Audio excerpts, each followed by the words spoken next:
Welcome back to the Dr. Dani Show, your health, your body, your life. And today we are going over bubbles of the world for your Valentine. I'm going to go through 7 different bottles from South America, Europe, and the USA. All right, let's get started. Now we're in France. Just east of Paris is the region of Champagne, which is the only place where you make champagne and can call it champagne. Chanoine, Héritage, Cuvee, Rosé. So Chanoine, Héritage, Cuvee, Rosé. It is made in the second oldest champagne house in the world. And back in 1730, when it was founded, they used to serve the Russian court until, of course, they served themselves naturally. It's a beautiful rosé color, and champagne is not just white grapes, but it's a little bit of the red skin of the grape, so some of the red grapes, so that you get the color. Champagne can be made from 3 to 7 different types of grapes, must be grown in the area. And the typical grapes are Pinot Noir, Pinot Meunier, and Chardonnay. And how do you get champagne? It is first fermented in vats, but then it is secondarily fermented, so fermented the second time in the bottle with a little yeast and sugar. The bubbles come from a lot of carbon dioxide being created, so you don't want to have a lot of temperature changes, and you don't want to remove that metal cage, which is called a mousselet, because if you remove it and let it sit out, it's going to explode out and you could get hurt or, God knows, break something. They ended up putting the mousselet, this metal piece, because way in the day they were fermenting some wine and all the bottles were exploding and they were calling it the wine of the devil. So once they got this thing going, they were able to make sure that those corks didn't go crazy. So let's taste this. I like to pour a little bit of this sideways because all those beautiful bubbles are going to make a foam. And if you have too much foam, it's going to go spilling all over the place. So it's a gorgeous rosé color, very romantic for Valentine's. I tend to pick drier bubblies, so this is more of a dry taste. Let's see. Ooh,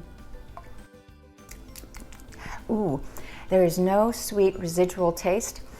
A little bit of strawberry, tart cherry, a bit of a zing. I love this. It's delicious. If you've seen my other video, Wines of the World, you know I'm a complete lightweight. So I've already had 3 or 4 sips and I'm feeling it. Whew. So this is going to be fun again because I have a few more bottles to go. Next up is Italia. I'm half Italian, so you know I'm gonna like this. Prosecco, also pronounced Prosecco, is not champagne because they're not allowed to call it that. However, it is produced more than any other bubbly sparkling wine in the world. So why do we call it Prosecco? Prosecco is only in existence in Italy and it is protected. It used to be the grape Prosecco, but in order to make sure that nobody else can call their sparkling wine Prosecco, Italy had their regulation, and any sparkling wine from Italy in that northeast area is called Prosecco. So there is no Prosecco from another country. It is always Italian. The wine grape used, though formerly known as Prosecco, is actually Glera. And most Proseccos are made with this grape called Glera. This particular one is 85% Glera and 15% Chardonnay. The fermentation of Prosecco is faster, that's why it is less costly, and you can make so much of it. Instead of secondary fermentation, great, only 2-3 sips. Instead of the secondary fermentation, wow, that's not easy after a few sips. Secondary fermentation in the bottle. It's in a big vat, so you can make massive amounts of it, but it's still really good, so I really would like to try this. This is a coupe, always fun to have. It reminds me of the 1920s. All right, again, I'm gonna do a little bit. I better take it easy. This is only the second one. And here we go. It is called Tesoro della Regina Prosecco, which means treasure of the queen. Here we go. Oh my, I do love a Prosecco. Must be genetic. It is light, not sweet. It has a hint of pear and a little bit of elderflower. Delicious. This is really good. Cheers. Next up is Spain, another country close to my heart since I was born there. Cava, this beautiful Borrasca Cava, is called Cava because that is in Spain. You can only call a wine that is sparkling from Spain Cava, whereas in Italy you call it Prosecco, and in the area of Champagne, France, you call it Champagne. So if you see Prosecco, it's Italy. If you see Cava, it is Spain. This Borrasca Cava is produced, where most of the Cava is produced, in the northeast of Spain, just near Barcelona, or Barcelona as they say over there. Borrasca means gust of wind. So this should be a great taste when I get to that. Cava is made with different grapes. The thing about Cava is that they have to exist, the grapes have to be grown in Spain. So you can't call it Cava if you're getting a grape from somewhere else. This beautiful rosé Cava is made of 100% Grenache. Even though a lot of them will have different typical grapes, such as, which I'm going to look at because I'm not as familiar with them, and you will be surprised by these names. Ready? Macabeo, Parellada, and Xarel·lo. Back in the 1800s, Joseph Raventos brought back the champagne method, the making of champagne, to Spain. However, in the 1980s, and I believe it was the 80s, in 1986, when the EU had all its rules, the EU is the European Union, they could no longer call it champagne, even though the method is the traditional method of making champagne. So it's called Cava, but it is made similarly to the method of how they make champagne in Champagne, France. Now the taste test. My favorite, although dangerous. Here we go. Okay, beautiful color, still beautifully fizzy, very romantic. Anything pink for Valentine's. Ooh, wow, look at that pretty color. All right, here we go. Ooh, raspberry, floral essence. Oh, it's so light and delicious. Apparently I'm liking everything, but okay, let's do another one. Oh my goodness, this is great. It's very light. You don't feel anything in the back of your tongue. That weird film of something strange. So I love this. This is amazing. It's not very expensive. You can actually get Cava, even the Prosecco, but you can get the Cava for very reasonable prices. And you won't even know the difference. It's delightful. I love it. I don't know. See, I lost that one. Shit.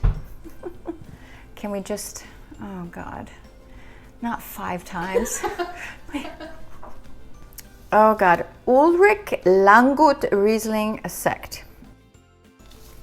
Oh, we need the bottle. Ooh. Okay, where are you? Next up is beautiful Riesling from Germany. This is why you make me drink. I don't know what the hell's going on. Okay. Yes, we're doing a wine. No, it's not wine. It's bubbles. It's bubbles. So Germany is known for its Rieslings. And Riesling is a grape and grown in a region. And this particular region is the region of Mosel, Germany. This beautiful Riesling is called, are you ready? Ulrich Langguth Riesling Sekt Dry. So Sekt, what is that? In German-speaking countries, Austria, Germany, you call the sparkling wine Sekt, S-E-K-T. Much of Riesling is hand-picked and then pressed very gently and slowly to preserve wonderful, rich flavors. Ready? Now this particular one has a lovely, gorgeous, beautiful Art Nouveau photo. It's lovely. Okay, I'm going to do the side so I don't get too much of the bubbly, of that foam, so it doesn't spill over. It's super beautiful and clear. Wow, it's like a little icicle, melted icicle. All right, very bright. Okay, I better start drinking it instead of just snorting it.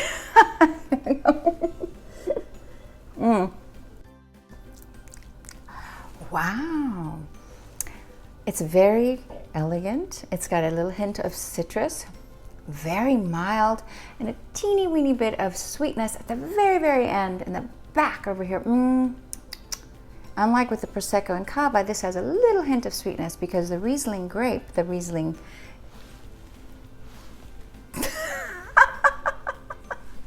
Why don't I just say the Riesling, or Riesling, generally is a little bit sweeter than some of the other sparkling wines. God, Jesus, okay.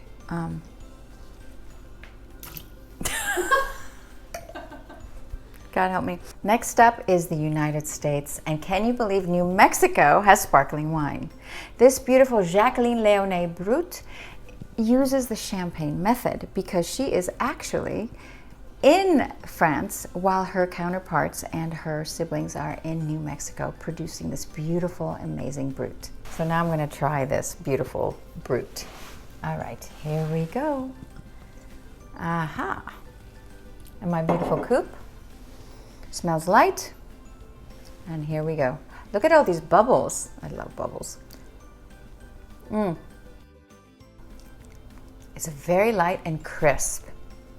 It's not sweet, although you can sort of get a hint of that tart green apple and the Dajou pear, because pears can be very sweet, but Dajou is not sweet at all. It doesn't have a big mineral bold flavor. It's nice and light and crisp and delightful and wonderful. Very refreshing. It's made with 75% Chardonnay and what's the dang it. You think I could do math, but not after 4 glasses of, or it's not even a glass, 7 ounces of whatever it is I'm drinking. So, looking at my notes, 75% Chardonnay and 25% Pinot Noir. And I know why. It's red, but it's not red. Why is that? That's because you're not using the skin. The skin has the pigment. The skin has the elements that make a sparkling wine or a wine the color red. So, just because you use Pinot Noir doesn't mean it's going to be red because you're not touching the grape skin. Though we normally think of sparkling wine and champagne as Europe, we have South America. And South America produces a lot of wine and a lot of sparkling wine. And this particular one is from Brazil. This beautiful Alma, which is called Alma Brut Sparkling, which is soul, Alma means soul, is produced in the oldest, I'm looking, the oldest winery in Brazil. And it was started around 1910. Amazing. The grapes used in this particular sparkling wine are 60% and 40%. So 60% of something that I don't remember. God have mercy. We got to do one at a time. Moscato, thank you very much. So 60% Moscato and 40% Trebbiano. I have no idea, so let's go try this. Sideways, here we go. So I'm not used to drinking Moscato and Trebbiano, so let's see what this is all about, because I didn't even know Brazil, which is speaks Portuguese, which is why the word Alma is there, makes this. So, wow, it's smoky. That's wild. It's got a smoky little scent. Okay. Oh, did you hear me snort? That's not very attractive. Okay, let's try this. Wow. The scent, the aroma is very different than the taste. And the taste, it's not very fizzy like the other ones that we were trying. This has a less fizzy vibe. It has almost like a dry, nutty, toasty flavor. I'll do one more.